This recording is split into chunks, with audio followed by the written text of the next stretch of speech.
బౌదూర్గూడకు సంబంధించినటువంటి కొంతమంది మహిళలు కూడా ఉన్నారు, వాళ్ళ అభిప్రాయం కూడా తెలుసుకునే ప్రయత్నం చేద్దాం. ఏం పెద్దమ్మ, మీ భూములన్నీ కూడా ఇవాళ ప్రభుత్వ భూములు అని చెప్పి మీరు తరతరాల నుంచి చేస్తున్నటువంటి భూములను 650 ఎకరాలను కంచేసినటువంటి పరిస్థితి. ఏం చెప్తావు పెద్దమ్మ, నువ్వేం చెప్తావు? మా తాతల కాడ నుంచి చేసుకుంటూ వస్తున్నారు. మా తాతలు పోయి మా మామలు చేసారు, మా మామలు పోయి ఇప్పుడు మా మొగలు చేసారు, మా పిల్లలు కూడా ఏనికి వస్తారు. ఇప్పుడు వచ్చి అద్రగానే గుంజుకుంటే మేము ఏడ రోడ్డు మీద బతకాలి. మా పిల్లలకు జాబులు కూడా రాలేవు, ఇంకా మా పిల్లల పెళ్లిళ్ళు కాలేవు.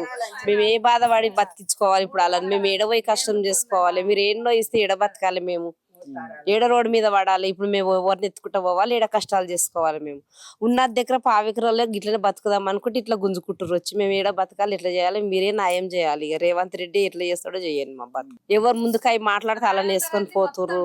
ఏమన్నా మాట్లాడలేకపోతే ఇక భయపడుతురు. నైట్ అనుకుంటా కూడా తీసుకుపోయి పోలీస్ స్టేషన్ లో కూర్చుని పెట్టిరు. ఇంకా మేము ఏం చేయాలి చెప్పు? మేము 3 తరాల సార్ మేము చేయబట్టి, మా తాతలు మా మామ మేము చేస్తున్నాం. మరి మేము చేసుకొని బతకటలే. మేము రైతులం. మేము వ్యవసాయం చేస్తాం, ఒడ్లు పండిస్తాం, పచ్చగూరలు పోసుకుంటాం, పూల చెట్లు పెడతాం. మా బతుకుదేరం అంతా చేసేసినట్టు ఏంటి మేము బతుకుతాం? మేము ఇంత అన్యాయంగా ఇంత ధర్మచరం చేస్తే ఎట్లా బతకాలి? రైతులు మేము చేయకుండా, మేము పొలాలు చేయకుండా మేము ఉంటేనేమో అట్లా చేస్తే ఒకటి మేము అదే చేసుకొని బతాం. పొద్దుగాలు లేచి మేము ఇంట్లో కాడున్నా 8 రోజులు మేము మాకు ఏడుకెళ్ళి రావాలి. మేము చేసుకుంది మేము రైతులను చేస్తేనే అందరు ప్రజలందరూ తింటారు కదా. పిల్లలను విడిచిపెట్టి కన్న కష్టం చేసుకొని బతుకుతున్నాము. ఇప్పుడు పిల్లల పరిస్థితి ఏంది, మా పరిస్థితి ఏంది, ఎట్లా బతుకుతాం మేము? ఇప్పుడు అనవసరంగా మా భూములకి నిలబడితే ఏడికని తింటాం? రాళ్ల పాలు చేస్తుండు మమ్మల్ని. రైతులు రాజుల పాలు ఎడేస్తుండు, రాళ్ల పాలు చేస్తుండు. మాకు తిండి లేదు తిప్పలేదు. 12 రోజుల నుంచి నిరాదీక్ష చేస్తున్నారు. మరి వాళ్ళకి ఏమన్నా న్యాయం చేస్తుండా? రాడు, చెయ్యడు, చూపడు, ఏది చెప్పడు. మాకు ఎన్నో ఉండి ఇస్తే మాకేం లాభం? మా ఊళ్ళోకి వచ్చి చెప్పాలి. ఏది చెప్పుడు లేదు, చేసుడు లేదు. మేము ఎట్లా బతుకుతాం? మళ్ళా మాకు చదువు రాదు, మా భర్తలకు రాదు, మాకు రాదు. మేము ఎట్లా బతకాలి? ఏమన్నా ఉద్యోగాలు చేయనిక మా పిల్లలు ఇంకా చదువులు అయిపోలేదు, చదువులు కూడా చదవలేరు, ఇంకా అయిపోలేదు. చిన్న ఊరు పిల్లలన్నా చేసుకురానిక లేదు. మేము చేయాలా, మా పిల్లలన్నీ నడపాలి. మాకే చదువులు లేవు, మేము ఏడవై జాబులు చేయనిక మమ్మల్ని నిలగొడతారు. మేము ఎట్లా బతకాలా? మా భూములకే నిలగొడుతారు. ఇప్పుడు లేకుండే ఈ ప్రభుత్వం వచ్చి నుంచే ఇట్లుంది. మొత్తం రాజమంతా నాశనం చేస్తుండ్రు రేవంత్ రెడ్డి. ఏడ చూడు అన్ని తిట్టుడే గాని ఇక ఆయన ఏమనుకుంటాడు గాని ఇట్లా అన్యాయం చేస్తుండే. అందరు తిడతారు, మహిళలు అందరు తిడతారు. మరి ఇట్లా చెయ్యొద్దు కదా. మాకు బాధ అనిపించి వస్తుంది కానీ అట్లా బాధ లేకపోతే ఎంత బాధ పెట్టిండు తెలుసా? ఓ టాయిలెట్ లో కొనేలా 7 కొనేలా మనం బంధించేసిండు, ఇండ్ల బంధించిండు, ధర్నా చేసిన బంధించిండు. ఇంత బాధ పెట్టొద్దుగా మనం. ఒక్కసారి మిరపపోటు చల్లిండు అని ఆయన చెప్తుండు. మాకెంత బాధ అయితే మిరపపోటు చల్లొచ్చు, చల్లిరు, తప్పు చల్లిరో మేము చల్లలేము. ఎవరో ఒక ఆమె చల్లింది, దానికి పోయింది, ఆమె కోపం వచ్చి చల్లింది. మేము చల్లలేము. 30 మంది మీద కేసు పెట్టిరంట. మేమైతే చల్లలేము. చల్లీలు ఎవరో చల్లిరు. మమ్మల్ని 7 కోళ్ళని వాళ్ళు బాధపడి చల్లిరంట. మేమైతే చల్లలేము. ఇంత మా ఇండ్లకే నెలనీయలేరు మమ్మల్ని.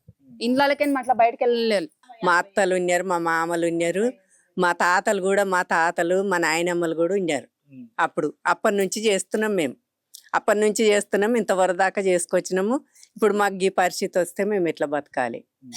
ఏముంది మాకు? ఇక మాకు ఇప్పుడు కూడా మా పిల్లలకు చదువులు లేవు, మేము చదివిపియలేదు, ఏంది లేక భూమి మీదనే బతుకుతున్నాం. మేము భూమి పోయినాక ఎట్లా బతుకుదాం? మేము ఏం చెప్తాం రేవంత్ రెడ్డి?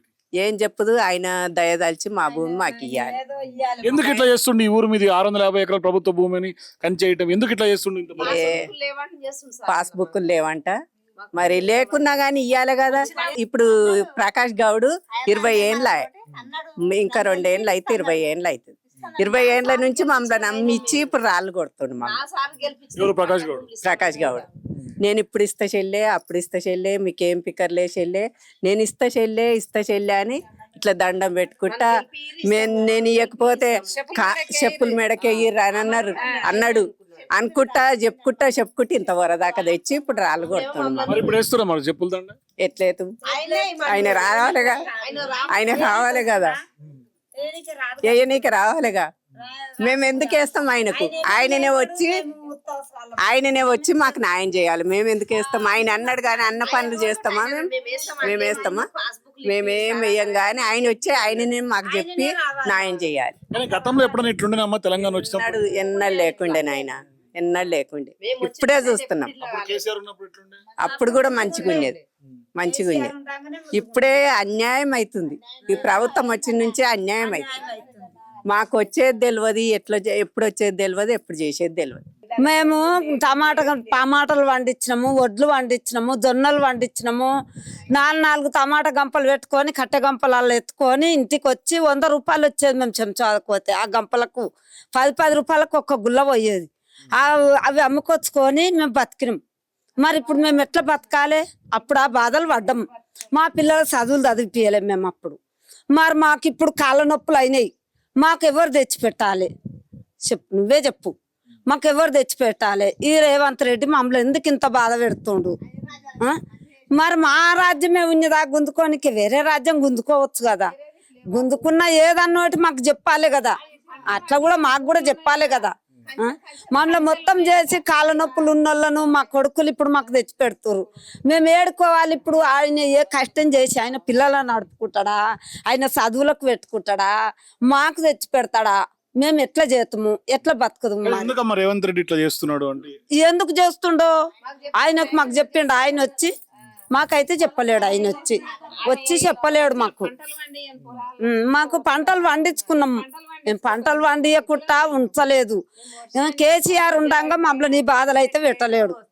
మరి ఇప్పుడు ఈయన వచ్చిన నుంచి బాధలు ఎందుకు ఎడుతుండు మమ్మల్ని? మా నాయనలు చేసారు, మేము చేసాం, మళ్ళీ మా పిల్లలు చేస్తున్నారు. దాని మీదే బతున్నాం సార్. మేము దాని మీదే బతున్నాం. మాకు కొలువులు లేవు, ఏ లేవు, ఎక్కడ లేవు. ఇంత ఆ భూమి మీదనే మేము చేసుకొని బతుకుతున్నాం. ఆ భూమి మీదనే చేసుకొని బతుకుతున్నాము. ఆ భూమి మీదనే మేము ఆధారం ఉన్నది మాకు. 20, 60, 70 ఏళ్ళ సంధి చేసుకున్న భూములు ఇప్పుడు గుంజుకుంటా అంటే ఎట్లయితే చెప్పు? 60, 70 ఏళ్ళ సంధి చేసిన భూములు అన్ని గుంజుకుంటే మేము ఎట్లా బతకాలి? మేము ఎట్లా దాంట్లో అది చేయాలి? మా నాయనలు ముసళ్ళు అయిపోయారు. దాని మీద మేము ముసళ్ళమైనా మళ్ళీ మా కొడుకులు గిట్ట ముసళ్ళు అవుతున్నారు. మరి ఎట్లా బతకాలి? మేము ఇప్పుడు గుంజుకున్నాక అన్ని గులాబీ తోటలు పెట్టుకున్నాం. మేము దాని మీద బతుకున్నాం. ఎట్లా బతకాలి చెప్పు? అందుకని అని ఇక దాని మీద మేము మాది ఆధారం. అంత సర్రె కంప, గొట్టె కంప, మంగ కంపలకి వెళ్ళి అడవి కొట్టినప్పుడు రాళ్ళు, రప్పలు, చెట్లు, గుట్టలు అన్ని మేము ముద్దుగా నన్నగా చేసినాక ఇప్పుడు వచ్చి గిట్ట చేయబట్టే మేము పిల్లలు కూలి చేయించినాము, నాలు చేయించినాము, ఉన్నోళ్ళ తాన చేయించి పెళ్లిళ్ళు చేసినాము. మరి ఇప్పుడు మాకు తినేతానికి మా కొడుకులు గంజి పోస్తారా సార్? వస్తారా ఎవరైనా? మీరు కూడా చేస్తారు కదా సార్. ఏం చేయాలి ఇప్పుడు? 70 ఏళ్ళ సంచి చేస్తున్నాం మేము. 70 ఏళ్ళు అవుతున్నది. ఇప్పుడు 70 ఏళ్ళు అవుతుంది మేము ఆ సాగు అటు చేసి. మరి ఇప్పుడు ఏం చేసాం సార్? అధికారులు ఏం చెప్తారు? అంత బలవంతం పెట్టి చేసుకోరి మీరు ఎంతనన్నా కొట్టుకోరి చేసుకోరు అని ఒక నాయకుడు చెప్పి నిన్నాడు. ఆడున్నాడో చచ్చిపోయిండో ఇప్పుడు మాకు బాధ అయిపోయి. ఇప్పుడు ఇవి పంచి ఇట్లా అట్లా అంటారు. ఈ రేవంత్ రెడ్డి వచ్చిన సందే ఈ గడబడి లేపిండు. గడబడ అయింది. ఏం చేయాలి? మేము చెప్పులు మెడకేసి కొట్టమానే ముద్దుగా దండం పెట్టించుకునే ఆయన పెట్టే మేము పెడితే ఇప్పుడు మమ్మల్ని ఇంత బాధ ఎందుకు పెడుతున్నాడు? మరి ఓట్లు ఏరు పట్టాలి ఇస్తామన్నారు. అయితే వేసినాం కదా సార్. మరి ఇప్పుడు ఆ మాటకు ఇల్వ లేదా? మాకు ఇల్వ లేదా చెప్పు? ఆయనకి ఇల్వ లేదా? మాకు లేదా?